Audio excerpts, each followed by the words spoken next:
میں کہتا ہوں کہ یہ مسئلہ مسلمان اور ہندو دونوں کا ہے، مسئلہ تنہا مسلمان کا نہیں ہے۔ بے شمار ہندو ملک کے دستور کو سیکولر دستور دیکھنا چاہتا ہے، وہی ہندو ہے جو مسلمانوں کے ساتھ جگہ جگہ کھڑا ہوا ہے، ہم اس کی قدر کرتے ہیں۔ مسئلہ تنہا مسلمان کا نہیں ہے، جو تنہا مسلمان کا مسئلہ سمجھتے ہیں اس کا مطلب ہے کہ وہ اس تحریک کو آگ لگا رہے ہیں۔ نہیں، تنہا مسلمان کا مسئلہ نہیں ہے، ہم سے سینکڑوں نہیں کتنے ہزاروں ٹیلی فون ہمارے پاس آئے ہوں گے کہ ہم احتجاج کرنا چاہتے ہیں۔ جمعیت علماء کا ایک نظریہ تھا، ہم نے کہا اگر احتجاج ہندو مسلم مل کر کرتے ہیں اور پرامن احتجاج کرتے ہیں، جمعیت علماء اس کی اجازت دیتی ہے، ورنہ ہم بالکل تمہارے ساتھ ہیں۔ نہیں، مسئلہ تنہا مسلم مسئلہ نہیں ہے، غلطی ہے، غلطی ہے، غلطی ہے۔ یہ مسئلہ ایسا مسئلہ ہے جو ہندو مسلم نہیں ہے، بلکہ 70 سال سے رخ اگر ملک کا پچھم میں تھا، اب پھر پرست طاقتیں ملک کا رخ پورب کی طرف لے کر چلنا چاہیے۔ ملک سیکولرزم کو اختیار کر کے ہمیں شکایت تھی کہ بہت سے جگہوں پر سیکولرزم کی بات نہیں ہو رہی ہے، یہ شکایت تھی۔ ملک ہمارا ہے، دستور ہمارا ہے، جیتنے والے کرسی پر بیٹھے ہیں، ہم نے بیٹھا لائے، ہمیں شکایت ہوگی، رات اور دن شکایت کریں گے، لیکن ہم ملک کے رخ کو تبدیل کر دیں، یہ بہت بڑی غلطی ہوگی۔ آپ اس چیز کی اصلاح کیجیے، جہاں بات کیجیے صحیح بات کیجیے۔ آج جو ہندو ساتھ ہے، آسام میں آگ لگی ہوئی ہے، تریپورہ میں آگ لگی ہوئی ہے، دلی کے اندر آگ لگی ہوئی ہے، پورے ملک میں آگ لگی ہوئی ہے، تنہا مسلمان نہیں ہے، ہندو اس کے ساتھ ہے۔ میں نے دیکھا کہ جہاں بیٹھی ہوئی ہیں عورتیں، پنجاب سے سکھوں کی 5 بسیں مرد اور عورت آئے، وہ عورتیں وہاں ٹھہری رہیں، آج بھی ان میں کی کچھ عورتیں ہیں جو کھانا پکاتی رہیں اور مسلم اور غیر مسلم عورتوں کو کھانا کھلاتی رہیں۔ سبحان اللہ، سبحان اللہ۔ میں یہ کہتا ہوں کہ مسئلہ اگر تنہا مسلمان کا ہے اور ہندو شریک نہیں ہے، میں سمجھتا ہوں کہ اس مسئلے کو آگ لگ گئی۔ مسلمان کا مسئلہ نہیں ہے۔ آج یہ فیصلہ کیجیے کہ ملک کا دستور سیکولر دستور رہے گا یا سیکولر دستور کو آگ لگا کر ان دفعات کو نکال کر مذہب کی بنیاد کے اوپر کسی کو میدان سے باہر کر دیا جائے گا۔ جس کو کہا جاتا تھا، میں آج نہیں کہہ رہا ہوں، کہا جاتا تھا ہندو راشٹر، وہ ہندو راشٹر بنایا جائے گا۔ خیر، یہ تو ایک بات تھی۔ میں کہتا ہوں کہ یہ ایک بات ہے کہ جو آئے گا ان 3 ملکوں سے، اسے کسی ثبوت کی ضرورت نہیں ہے۔ ثبوت اگر دینا ہے تو صرف ایک مسلمان کمیونٹی کو دینا ہے۔ یہ تو CAA ہے، اس کو ایک طرف رکھیے۔ اب ثبوت دینے کے لیے ایک دوسری چیز لائے، NPR۔ NPR یہ قانون کوئی نیا نہیں ہے، یہ ہے مردم شماری۔ ہر 10 سال کے بعد مردم شماری ملک کے اندر سن 51 سے لے کر برابر ہوتی چلی آ رہی ہے۔ اس کی دفعات ہیں، میں آپ کو وہ دفعات سناتا ہوں کہ کیا دفعات ہیں۔ نام آپ کا کیا ہے، گھر کے مالک سے آپ کا رشتہ کیا ہے، والد اور والدہ کا نام کیا ہے، اگر شادی شدہ ہیں تو اپنی بیوی کا نام کیا ہے؟ آپ کی پیدائش کی تاریخ کیا ہے؟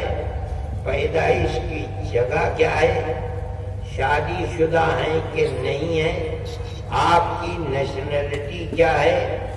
رہائشی موجودہ پتہ کیا ہے؟ اور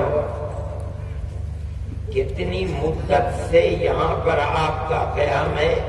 مستقل رہائش کا پتہ کیا ہے؟ آپ کی تعلیم کا معیار کیا ہے؟ یہ وہ ہے جو پہلے سے چیزیں پوچھی جاتی ہیں۔ اب آپ نے اس زمانے میں نئی چیزیں اس میں بڑھائی ہیں۔ آدھار کارڈ کا نمبر، موبائل کا نمبر، اپنی آخری رہائش کا پتہ، passport number, voter I D number, اپنے پین کارڈ کا نمبر، ڈرائیونگ لائسنس، اور اس کے اندر ایک چیز جو سب سے زیادہ خطرناک ہے وہ یہ ہے کہ آپ اپنے ماں باپ کے پیدائش کی تاریخ اور جگہ لکھیں۔ کون مائی کا لال ہے جو اپنے ماں باپ کی تاریخ اور پیدائش کو لکھے گا؟ یہی پوری بات نہیں ہے۔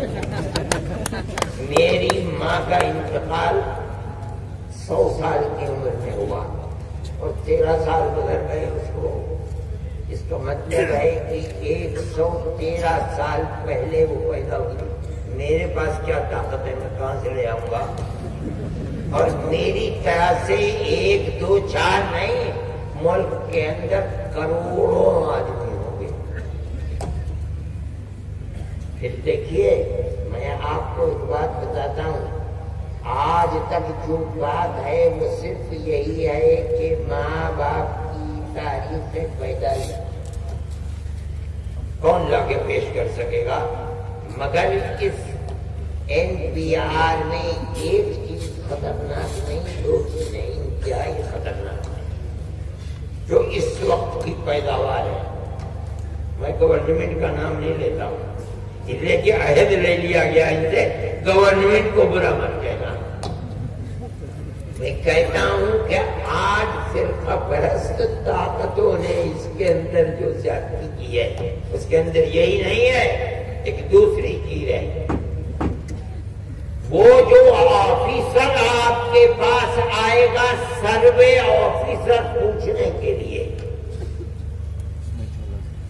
کہ آپ کی ماں کا کیا نام ہے، آپ کے باپ کا کیا نام ہے، کہاں پیدا ہوئے تھے، تاریخ پیدائش کیا ہے، اگر آپ نہیں بتا سکے یا بتایا غلط بتایا یا نام کے اندر غلطی ہو گئی یا کہیں اسپیلنگ کے اندر غلطیاں ہیں، وہ غلطیاں تو ہیں اسپیلنگ میں، اس لیے کہ ہر مردم شماری میں مسلمانوں کے نام تو 90-95% عربی ہوتے ہیں، اور جو لکھنے آتے ہیں انہیں عربی کی الف با نہیں، الف کا بھی پتہ نہیں ہوتا، کچھ کا کچھ لکھتے ہیں۔ وہ جو غلطی، وہ جو سروے آفیسر ہے اس کو حق دے دیا گیا ہے کہ وہ جس سے مطمئن نہ ہو اس کے سامنے نشان لگا دے ڈی، ڈاؤٹ فل۔ مجھے یقین نہیں ہے اس کی بات کا۔ یہ سب سے خطرناک چیز ہے، یہ یاد رکھیے۔ آسام کے اندر ہم نے دیکھا، آج جمعیت علماء کی 1000 کوششوں کے باوجود فرقہ پرست طاقتوں کا جو نشانہ تھا کہ ہم 60 لاکھ مسلمان کو نکال کے باہر کھڑا کر دیں گے NRC کے اندر، جمعیت علماء جب ہر طرف سے ہم مجبور ہو گئے، نا امید ہو گئے، ہم نے سپریم کورٹ کے دروازے کو کھٹکھٹایا۔ ہم اللہ کا کرم سمجھتے ہیں کہ ہمارے فیصلے جو سپریم کورٹ میں آئے وہ 100% نہیں، 101% ہمارے حق میں آئے۔ ماشاءاللہ میں اس کا خیر نہیں نکالی بٹوا دو کوئی چیز نہیں ہے بیٹھو میں تو جو بات کہہ رہا ہوں آپ اسے سمجھیں گاڑی بجانے سے میرا مقصد پورا نہیں ہوتا ہے میں آپ سے یہ کہہ رہا ہوں کہ وہی افسر جو بیٹھا ہوا ہے گھٹتے گھٹتے گھٹتے گھٹتے 5.5 لاکھ مسلمان رہ گیا ہے اب ان کا مسئلہ انہی کے سامنے جاتا ہے جو افسر بیٹھا ہوا ہے کاغذ اٹھا کر کے پھینک دیتا ہے اب اگر اس نے ڈاؤٹ فل لکھ دیا آپ کے اوپر آپ سمجھتے ہیں کہ کیا قیامت ہے اس کا ؤٹ فل لکھنے کا مطلب یہ ہے اب آپ ووٹر لسٹ میں آپ کا نام نہیں ہے آپ ووٹ نہیں دے سکتے اس کا مطلب ہے کہ آپ کا آدھار کارڈ آپ سے لے لیا جائے گا اس کا مطلب ہے کہ آپ کو گورنمنٹ کی ملازمت نہیں ملے گی اس لیے کہ ہندوستان کی نیشنلٹی میں ڈاؤٹ فل ہے آپ کی اولاد گورنمنٹ کے اسکولوں میں نہیں پڑھ سکتی اس لیے کہ آپ کی نیشنلٹی ڈاؤٹ فل ہے اس کا مطلب یہ ہے کہ آپ کوئی زمین جائیداد خرید نہیں سکتے اس لیے کہ ڈاؤٹ فل ہے کہ آپ ہندوستان کے رہنے والے ہیں یا نہیں رہنے والے ہیں آپ کا ڈرائیونگ لائسنس لے لیا جائے گا اس لیے کہ ڈاؤٹ فل ہے کہ آپ اب آپ ثابت کیجئے یا تو اسی افسر کے جوتے پر سر رکھیے اور طے کیجئے آپ کا سودا 10,000 میں ہو جائے 50,000 میں ہو جائے 1 لاکھ میں ہو جائے 10 لاکھ میں ہو آپ اس کو راضی کیجئے وہ ٹی کٹوائیے اور اگر نہیں ہوتا لوور کورٹ میں جائیے لوور کورٹ میں نہیں ہوتا ہائی کورٹ جائیے ہائی کورٹ میں نہیں ہوتا سپریم کورٹ جائیے کون مائی کا ڈال ہے جو سپریم کورٹ میں جائے گا کتنے لوگ جائیں گے اس لیے NPR میں لوگ سمجھتے نہیں ہیں صرف ایک بات سمجھتے ہیں کہ ماں باپ کے پیدائش کا سرٹیفکیٹ کہاں سے آئے گا نہیں اس سے زیادہ خطرناک چیز یہ ہے وہ کس کے لیے کیا جا رہا ہے تمام مسلمان وہی مسلمان جس نے آزادی وطن میں اپنے لاکھوں جوانوں کو پھانسی کے تختے پھانسی کے پھندے کو گلے لگایا آج اسی کی اولاد ہے جس کو ملک بدل کرنا چاہتے ہیں کیا ہے ہندوستان اس طرح ہندوستان چلے گا NRC کا تو مسئلہ ہی نہیں میرے بھائی NRC میں تو وہ جائے گا جو یہاں ڈی ووٹر لسٹ کے پھندے سے نکل گیا جو پھنس گیا وہ NRC کے اندر جائے گا نہیں اس بات کو سمجھیے عام طریقے پر احتجاج ہو رہا ہے لیکن ہندو ہے یا مسلمان ہے وہ یہ نہیں سمجھتا ہے کیا اس کے اندر دندا کیا ہے میں آپ کے سامنے یہ بات رکھ رہا ہوں تاکہ آپ اس کو سمجھیں میں اس کی برائی نہیں کر رہا ہوں انہوں نے تو 10 لاکھ کا پندہ ڈال دیا ان کے اوپر میں آپ کے سامنے CAA NPR NRC کی تشریح کر رہا ہوں اب یہ آپ سمجھیں کہ یہ آپ کے لیے تلوار ہے پھانسی کا پھندا ہے یا آپ کو دودھ پلایا جا رہا ہے یا آپ کیا ہے اس لیے کہ گورنمنٹ کی باڈی ایڈمنسٹریشن SSP کلکٹر پورے ہندوستان میں جا رہے ہیں جا کر بتاتے ہیں کہ NRC یا NPR یا CAA ان میں نہ کوئی جوڑ ہے نہ جو کسی کے لیے نقصان دہ ہے میری سمجھ میں نہیں آتا جو بسم اللہ کے گنبد میں بیٹھا ہوگا جو دنیا کو نہیں جانتا ہوگا وہ ان کے کہنے میں آ جائے گا میری تو سمجھ میں بات نہیں آتی